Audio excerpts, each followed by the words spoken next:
Rota 66. Ele fica abalado emocionalmente. Pessoas geralmente com grande variação emocional, dirigidos pela ira, pela raiva, por atitudes radicais, absurdas, impensadas.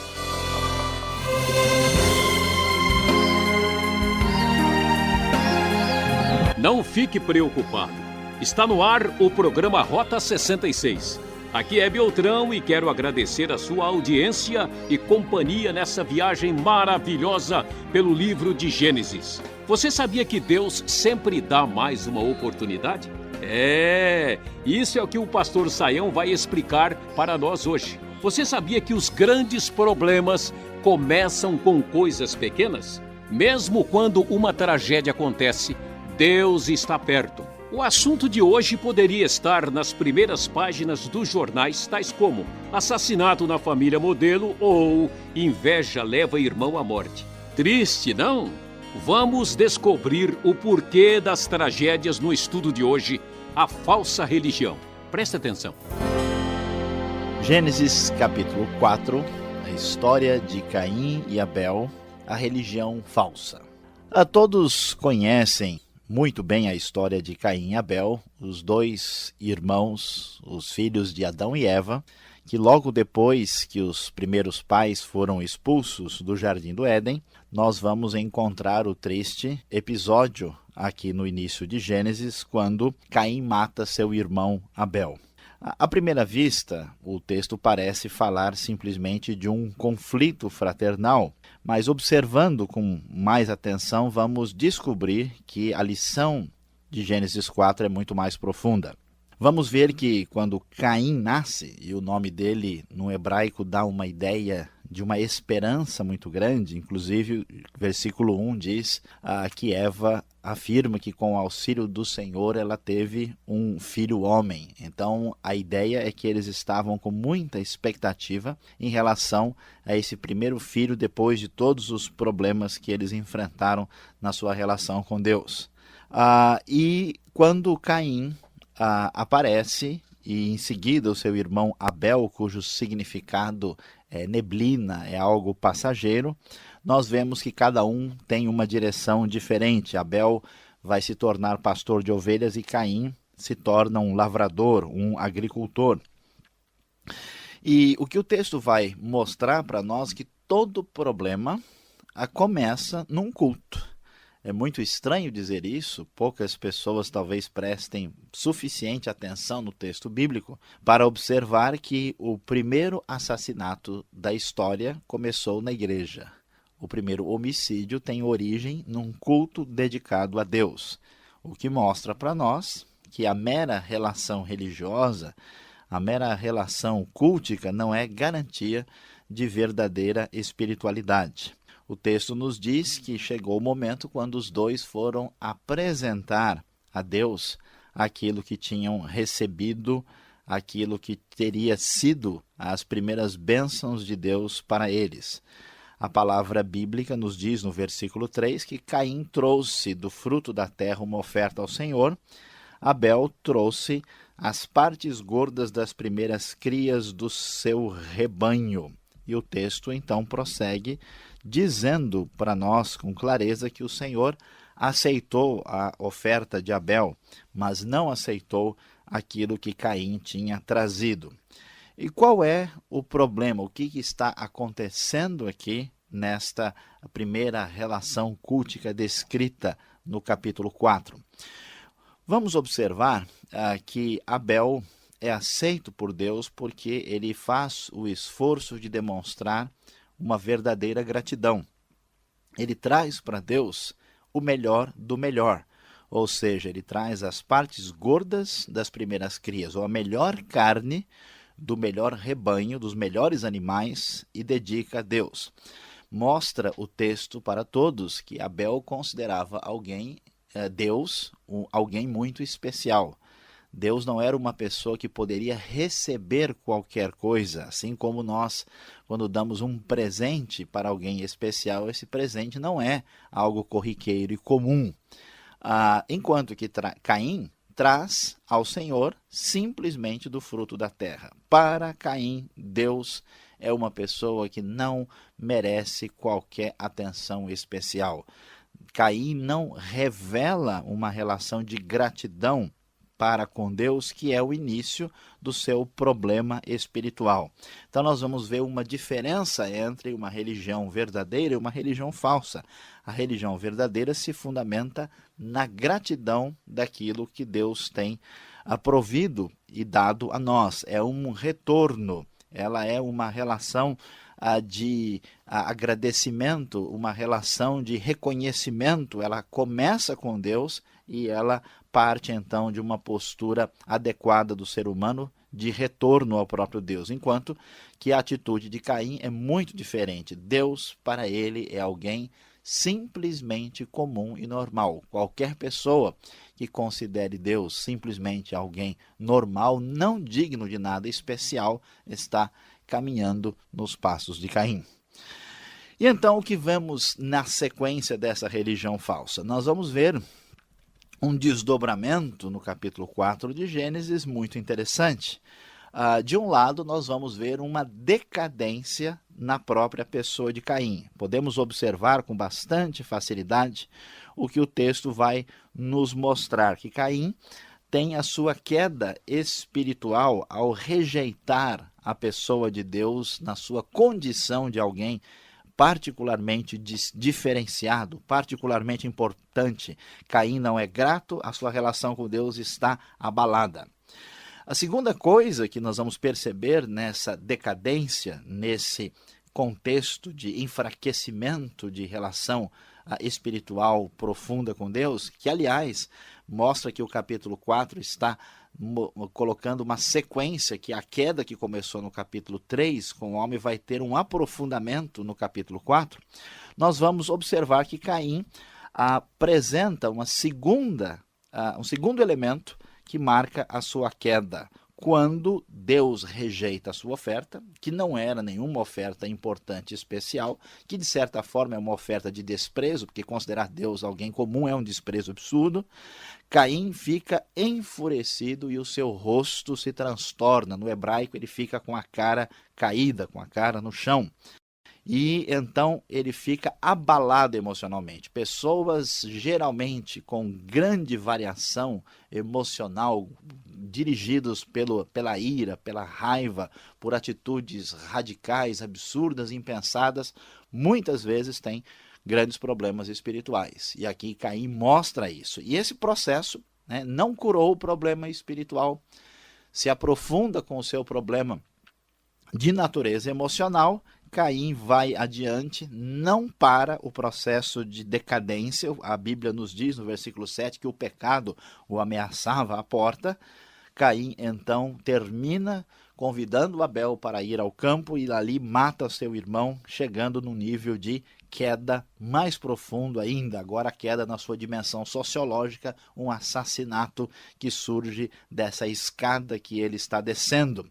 E este assassinato ainda traz problemas mais ainda graves, porque como resultado disso, Caim foge de Deus, recusa-se a ter qualquer relação de responsabilidade por seu irmão, e como resultado do seu procedimento, Deus diz que agora ele é amaldiçoado pela terra, que a terra estava clamando por causa do sangue do seu irmão, e agora ele recebeu um castigo. Ele não teria mais a relação que ele tinha com a terra antes. Ele, quando cultivasse a terra, versículo 12, ela não daria mais a sua força, ele seria um fugitivo errante pelo mundo. Então veja bem que agora a queda atingiu dimensões ecológicas, dimensões da relação com o mundo criado, semelhante ao que acontece no capítulo 3. O que nós vamos descobrir? Que cedendo ao pecado, cedendo ao sentimento de ingratidão para com Deus, Caim desce uma escada que faz com que ele perca tudo que ele mais desejava. Ele era um agricultor. A sua vida dependia da sua relação com a terra. Ele colocou a terra na frente de Deus, trouxe para Deus qualquer coisa da terra. E agora ele perde a sua relação com a terra. A terra agora foi manchada pelo sangue do seu irmão, a terra já não vai ser mais tão boa como era antes, e ele não vai ser mais agricultor. Seria então fugitivo, errante pelo mundo, e assim a sua história fica muito triste dentro do capítulo 4. Enquanto isso, vamos observar algo interessante. Em todo o tempo, à medida em que Caim está descendo a sua escada de queda e chega finalmente no distanciamento de Deus, que é a queda total, onde ele perde tudo, Deus toda hora vai atrás de Caim com a sua graça. Com a primeira vez que Caim se distancia de Deus, o Senhor vai atrás dele e diz: escuta, Caim, por que você está furioso? Versículo 6, por que o seu rosto se transtornou? Deus oferece uma ajuda, dizendo: Caim, cuidado, o pecado está ameaçando. Caim rejeita a graça de Deus. Quando Caim finalmente mata seu irmão, Deus volta, em vez de castigá-lo de imediato, e diz: escuta, o que foi que você fez? Olha, o sangue está clamando desde a terra. E Deus, mais uma vez, tenta chamar Caim à consciência para que ele observe e veja a sua situação. Caim reage muito negativamente, diz que o seu pecado é muito maior, que ele estava sofrendo mais do que merecia, o sentimento de quem vive longe de Deus. E então, nós vamos ver Deus fazer algo mais impressionante ainda. Deus diz: olha, Caim, ainda vou colocar minha graça sobre ti, pois se alguém matar Caim, sofrerá 7 vezes a vingança, ou seja, sofrerá vingança plena, completa. E Deus então coloca um sinal em Caim. Muitas vezes esse sinal é digno de disputas das mais absurdas, mas esse sinal é um sinal de proteção, um sinal de graça, para que Caim não sofresse o resultado completo dos seus próprios erros. Deus estava preservando com a sua graça para que ninguém que o encontrasse o viesse a matar, aquele homem que havia se afastado tanto de Deus. Portanto, nós vamos ver aqui nesse capítulo como o homem se distancia de Deus, como os grandes problemas começam com coisas pequenas e como Deus, na sua bondade e misericórdia, persegue o ser humano malfeitor e fraco na tentativa de fazê-lo retornar pelo uso grandioso, tremendo, especial e maravilhoso da sua graça, da graça de Deus.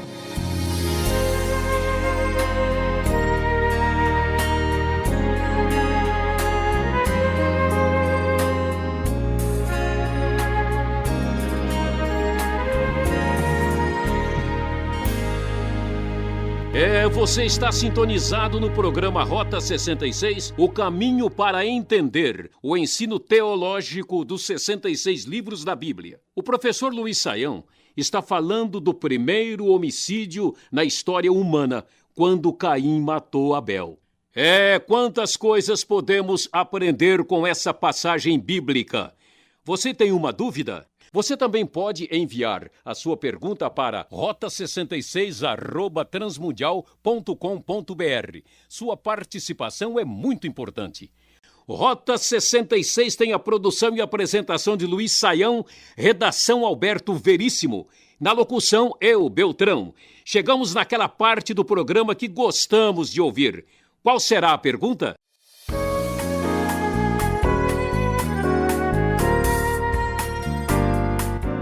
Bom, Luiz Saião, nessa parte do programa, chegou a vez das perguntas. E se tem um livro da Bíblia que cada versículo nós queremos parar para fazer uma pergunta, eu acho que é o livro de Gênesis. Vamos começar então, por que Deus rejeita Caim? Você já explicou, mas foi pelo tipo de sacrifício, aquela brincadeira, Deus não gosta muito de salada. O que aconteceu com a oferta de campo que Caim trouxe? Bom, Alberto e todos os nossos ouvintes, aqui nós devemos observar que essa pergunta é muito importante, porque nós temos ouvido muitas e muitas vezes que a principal razão por que Deus não aceita a oferta de Caim é porque ele trouxe uma oferta vegetariana. Ele, como agricultor, trouxe algo da terra, enquanto que Abel trouxe, vamos dizer assim, a picanha, né, o churrasco, né, trouxe alguma coisa que Deus tinha maior interesse. Por que essa esse foco de interpretação não se sustenta. A razão é, primeiro, que o texto em nenhum lugar sugere isso. Não há nenhum versículo aqui em Gênesis 4 que venha dizer que Deus estava interessado num tipo de sacrifício e no outro não. Além disso, nós vamos ver também, mesmo que alguns digam, mas em Hebreus não diz que, né, o justo Abel ofereceu um sacrifício, mas o que está sendo destacado lá não é o tipo, mas sim a fé que Abel teve. A questão fundamental aqui não pode ser discutida sem entender que mesmo na lei nós temos sacrifício também de vegetais, que envolvem vegetais, não sacrifício propriamente dito, mas ofertas, né? Então, por exemplo, em Levítico, nós vamos encontrar 5 ofertas principais que são apresentadas a Deus, e uma delas é a oferta de cereal ou de trigo, de grãos, né? Que nas traduções antigas, né, e arcaicas é traduzido por oferta de manjares, que não é uma boa maneira de explicar o que está acontecendo.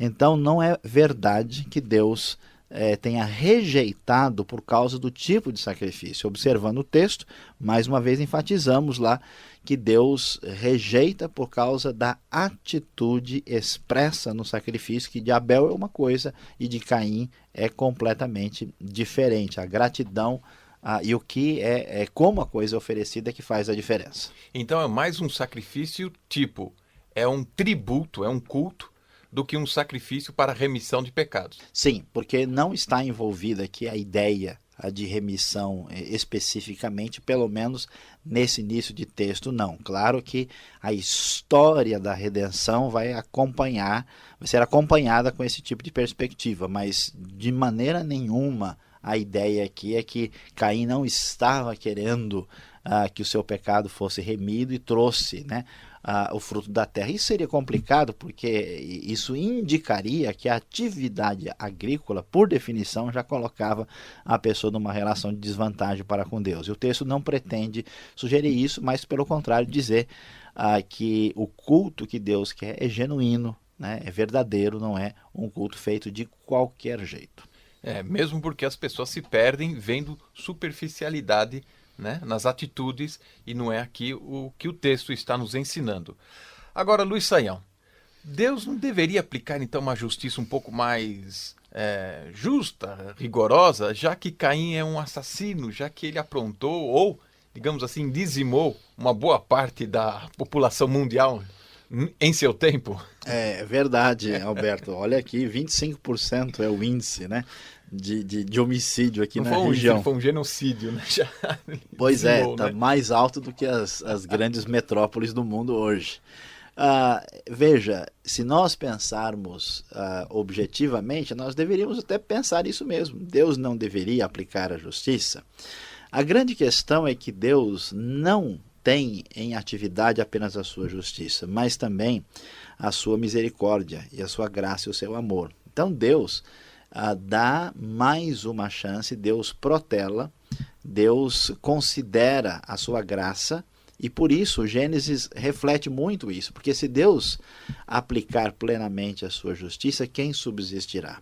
Nós, na verdade, por causa do nosso raciocínio assim antropocêntrico, né, colocando o ser humano como centro de tudo, achamos que se alguém cometeu um homicídio, um assassinato, pronto, essa pessoa chegou no grau mais absurdo, não há mais nada que fazer com ela. Isso não é bem verdade, né? Nós vamos ver que grandes homens da Bíblia como Moisés, Davi, Saulo ou Paulo estavam numa condição próxima aqui a de Caim. A grande questão é que o problema profundo do homem é de natureza espiritual na sua relação com Deus. O assassinato é um resultado, uma decorrência desse câncer maior que existe no coração humano.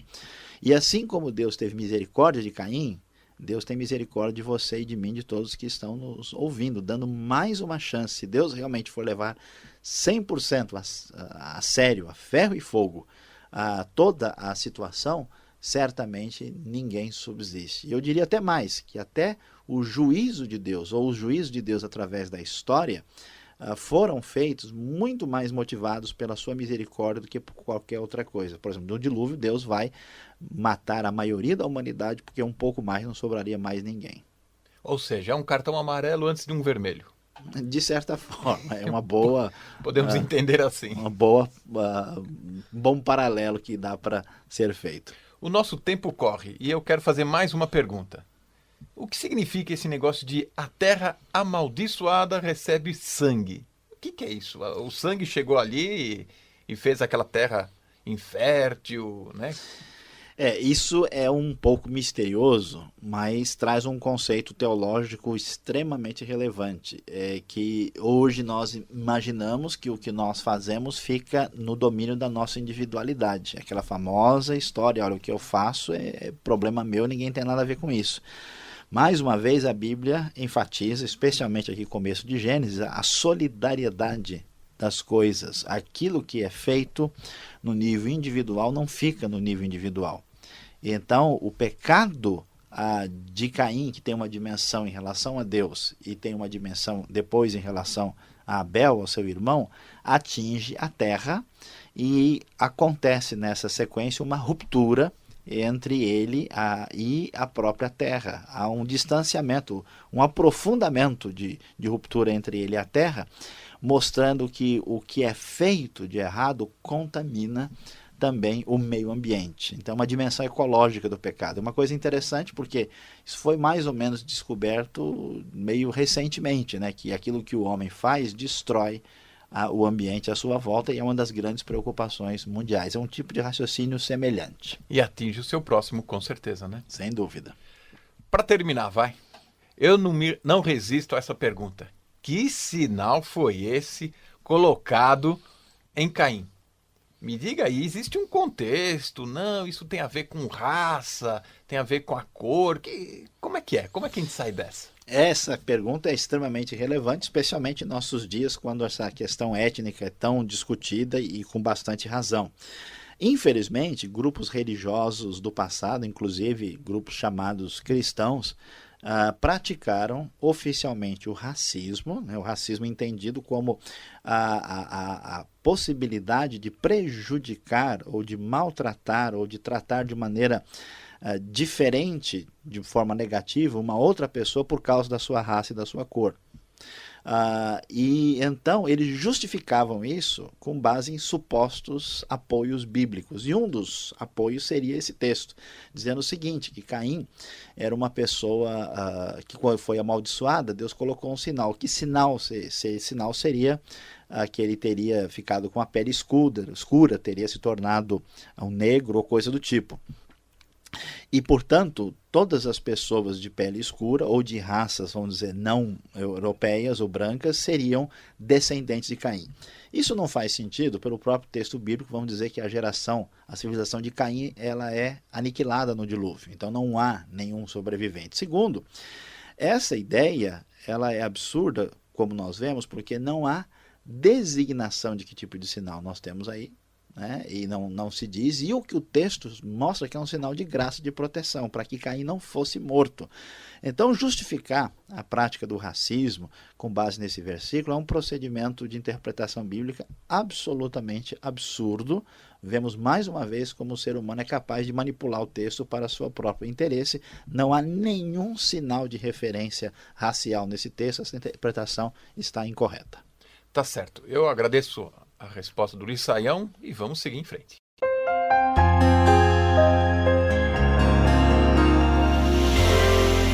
Hoje, com o nosso estudo de Gênesis 4, do versículo 1 ao 16, nós vamos aprender as lições principais para a nossa vida de maneira prática. Esse texto nos mostra como o pecado cresce e se amplia quando nós não damos atenção à palavra de Deus e à graça de Deus. O pecado iniciado na relação de Adão e Eva com Deus, agora em Caim, aparece numa dimensão muito maior e muito mais perigosa. E a grande lição que temos nesse texto é que as coisas grandes começam pequenas. Nós muitas vezes valorizamos um grande pecado, uma espécie de erro brutal e assustador, sem prestar atenção ao processo e à origem desse erro. Aqui nós vamos descobrir que o afastamento de Deus, que a perda total, o distanciamento completo, o assassinato, tiveram origem na falta de gratidão, ou seja, no culto errado, no culto inadequado. Então, a grande lição prática para nós é a seguinte: como é que você, que nos ouve, tem cultuado a Deus? Qual é o lugar que Deus tem na sua vida? Será que você cultua Deus e trata Deus como alguém inferior à terra, inferior à sua própria atividade, que recebe talvez o terceiro, quarto ou quinto lugar na sua vida, no seu coração? Talvez Deus faça parte da segunda divisão da sua vida. Então isso é complicado e problemático.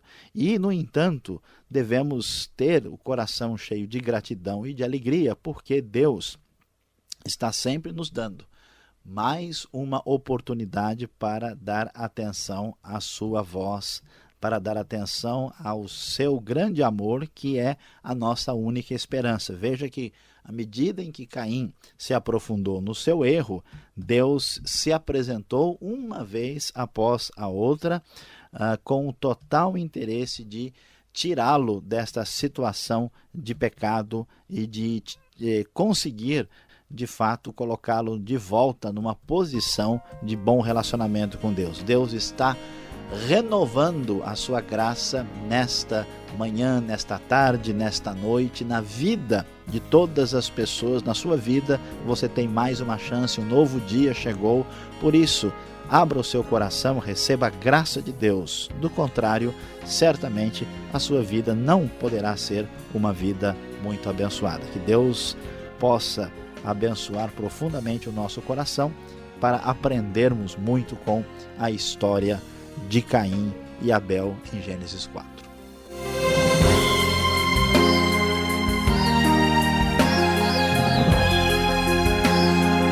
Ah, que pena, por hoje é só. Rota 66 vai ficando por aqui. Espero por você no próximo programa, nesta mesma emissora e horário. Um forte abraço e fiquem na paz do Senhor.